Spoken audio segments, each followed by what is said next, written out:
Y'all, this does this to me every time. Every time when I'm cooking good, my video cuts out on me. But we're going to start this whole thing over. So I've already steamed 2 Dungeness crab. I've sauteed about 2 pounds of shrimp, jumbo shrimp, and seared some salmon because I'm going to make 2 dishes. So what I'm going to be doing is I'm going to be making a Tuscan salmon with cheese pasta, and I'm going to be also making a Mediterranean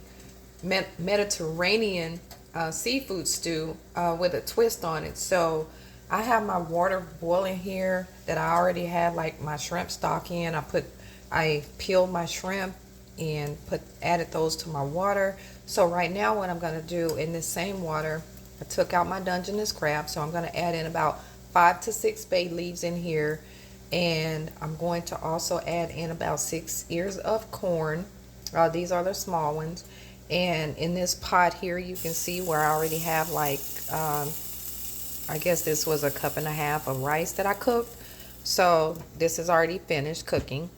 And just stay tuned, guys. And I'm so sorry that the first video cut out on me, but I'll just put everything together and put a description or put the recipe in the description box so you guys can watch or follow the directions, okay? Okay, so here I got my corn, my bay leaves. I got those in this pot that I had my seafood stock in. And I'm just going to let those boil for about 20 minutes or so over here. And then skillet right here that you see, I got some Country Boy beef sausages that I'm cooking up. That is also going to go into our seafood stew. On this back iron here that we have, these vegetables that I'm going to add in there. I got this is a half an onion. You can go ahead and add a whole onion if you like. And this is about 1/2 red bell pepper. So you can go ahead and saute those together. I'm going to saute those together and let those soften up before I add in about 2 cloves of garlic. And I might even add more because I do love garlic. So I might add in 2 to 3 more cloves of garlic into my dish just to give it that extra pop of flavor. Okay, so we have our sausage looking the way I want it, basically. This was I think 1 16-ounce package of sausage. It might be even smaller, but you can add another pack in if you have a large family to feed. That's totally up to you, but this is 1 pack. I do like the way that they look, so I'm just going to go ahead and remove these from the heat.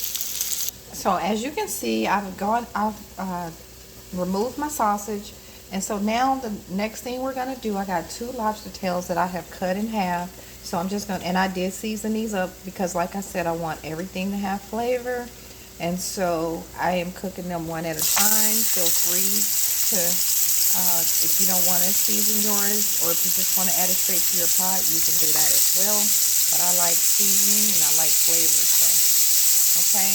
And then the easiest way for you to cut your lobster tails in half is to just go ahead and use a pair of kitchen shears if you have those. Now, the first thing you see me do is I got the scale on the side that is on the skillet, and that is on purpose. So I'm going to cook that for about 2 minutes on this side, and then I'll flip it over and cook it probably another 2 minutes. And the reason why I'm only cooking it for a couple of minutes, you really don't want these to become tough because remember, we're going to add everything back to our seafood stew.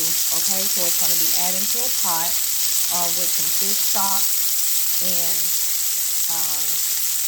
I'm going to add in my vegetables that you see here that are cooking up nicely. We just want those to get a little more tender. I'm going to go ahead and throw in my garlic, and then we're going to start combining all of our ingredients. Now, do you have one more thing to cook, and that's going to be mussels. Now, if you're not a seafood lover, then this dish is not for you, but for all my seafood lovers, you're going to enjoy this to the fullest. And I'm not adding potatoes in my dish, so feel free to add you some potatoes or some boiled eggs into yours because I will definitely be keeping my corn, and I'm going to be adding in some boiled eggs to this dish, so feel free to do that, okay? Y'all see these lobster tails? I am not playing with y'all, okay? So I am really hoping you guys will thoroughly enjoy this dish. This is a hit, and your family will appreciate you to the fullest if you do. and follow the directions, okay? Okay, y'all, so I got my mussels here, and yes, I'm cheating. I did buy the frozen ones. That's because basically I'm not cooking for anybody else. I'm just cooking for my family. And had I been cooking for others, I would have definitely gotten the fresh ones from the market, but these were actually cheaper. And so basically all I'm doing right, and you see they have a lot of liquid in there, and that's why I don't really like the frozen ones. But you just want to make sure all those shells pop open. And once they all pop open, you need to take them off the stove, okay?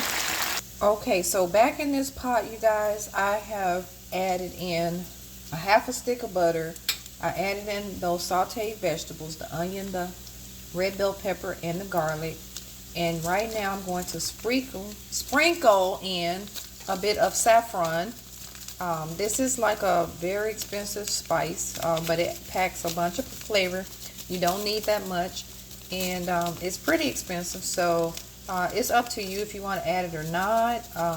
If you don't, feel free to leave it out. Okay, but this just changes the flavor tremendously. Okay. This skillet right here, this is just my onions that I chopped up. I chopped up a half an onion. I chopped up about 3 to 4 cloves of garlic. I diced them up pretty good. And I added in some butter, sauteed my butter. And what you see now is just my kale that I'm cooking up. I do see a stem in here, but I actually prefer to de-stem my kale first, so that way it cooks faster, and that way you don't get that bitter taste, okay, in your dish. So that's what I'm doing now. I'm just going to saute this until my kale gets a little bit more tender, like the way I like it. Feel free to add some fresh squeezed lemon juice into this dish, as well as your favorite seasonings, your onion powder, garlic powder. You know, if you like Tony seasoning or a little bit of Obey, feel free to add all those flavors in there, okay? Now to this pot where I got my corn, I'm going to just go ahead and pour in about 1.5 cups of canned diced tomatoes. Okay, maybe a little bit more just because. Okay, so there you have it. Okay, y'all, I'm gonna also add in about 1/2 cup of white wine to this. Okay.